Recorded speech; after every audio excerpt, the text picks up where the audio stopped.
আচ্ছা ভাইয়া, দেখো তো আজকে ক্লাসটা হচ্ছে আমাদের পার্সন নিয়ে। কি নিয়ে বলো তো? পার্সন নিয়ে। হ্যাঁ, কখন আমরা কোনটাকে কোন পার্সন বলবো? আমরা বা হচ্ছে আমাদের ছোট ভাইরা কিন্তু অনেকেই জানে না যে কখন কোনটা কোন পার্সন। হ্যাঁ, অনেকেই জানে না, তাই না? তো দেখো, পার্সন অর্থ হচ্ছে ব্যক্তি। পার্সন তো কি, এটা আমরা সবাই জানি যে ব্যক্তি। কিন্তু ভাইয়া ইংরেজি গ্রামারে বলা হয় পার্সনকে বলা হয় ব্যক্তি। কি বলা হয় বলো তো? ব্যক্তি। এটা কিন্তু তোমরা জানতা বলো তো? এটা কি জানতা? আচ্ছা, না জানলেও সমস্যা নাই, আজকে জেনে নাও, ঠিক আছে? তো দেখো, পার্সন অর্থ হচ্ছে ব্যক্তি বা হচ্ছে বস্তু। তো দেখো, পার্সন কাকে বলে? পার্সন কাকে বলে প্রশ্ন আসে না? পার্সন কাকে বলে? দেখো, কোন সেন্টেন্সের সাবজেক্ট বা কর্তা। সাবজেক্ট বা কর্তা, সাবজেক্ট যে কথা ভাইয়া, কর্তা কি একই কথা না? কর্তা একই কথা। আচ্ছা, সাবজেক্ট বা কর্তা বিভিন্ন রূপকে, কর্তার বিভিন্ন রূপকে কি বলে বলো তো? কর্তার বিভিন্ন রূপকে আমার পার্সন বলে। কি বলে? পার্সন বলে। কর্তার বিভিন্ন রূপকে পার্সন বলে। আচ্ছা, পার্সন হচ্ছে ভাইয়া ব্যক্তি বা হচ্ছে কি পুরুষ। ব্যক্তি বা হচ্ছে আমার পুরুষ।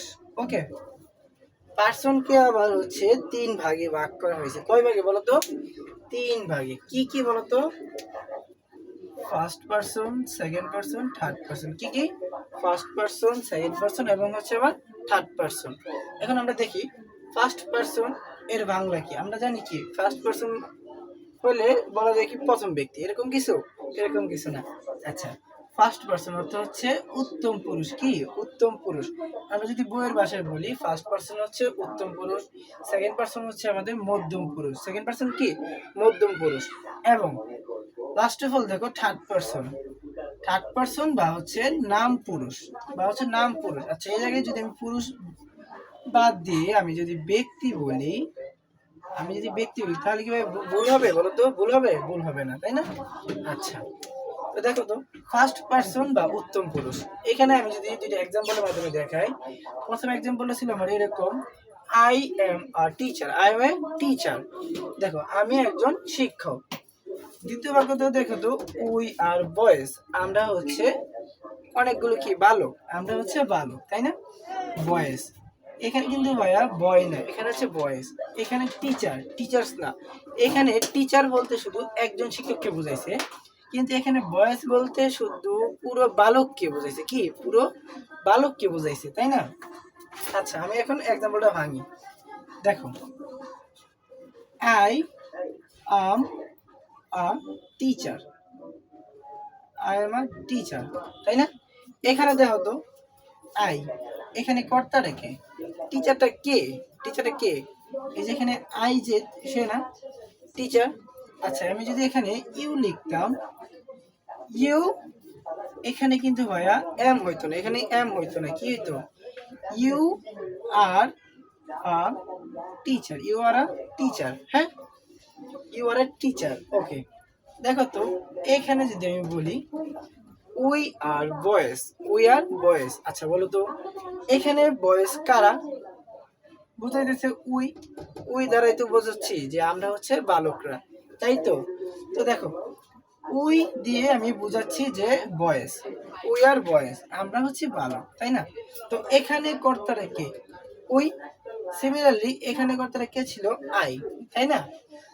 তাহলে ফার্স্ট পার্সন যদি আমরা দেখি, আমরা বলতে পারি আই, উই হচ্ছে আমরা কি ফার্স্ট পার্সন। আই আর উই হচ্ছে কি আমাদের ফার্স্ট পার্সন, ঠিক আছে? আই আর উই হচ্ছে আমাদের ফার্স্ট পার্সন।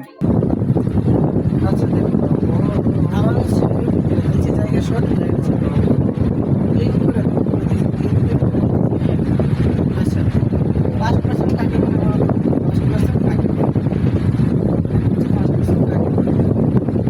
বক্তা যখন নিজের সম্বন্ধে বলে বা হচ্ছে পরে বলে, তখন তাকে ফার্স্ট পার্সন বলা হয়।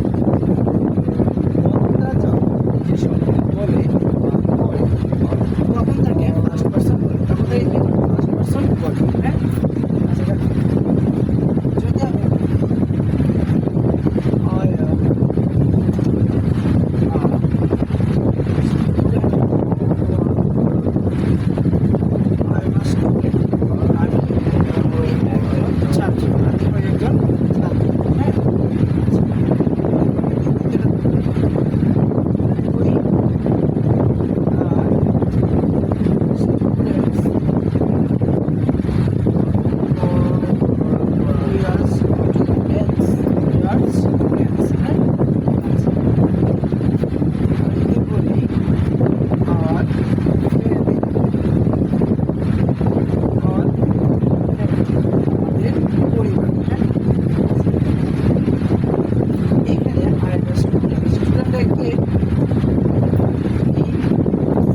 লং হয়ে দেখো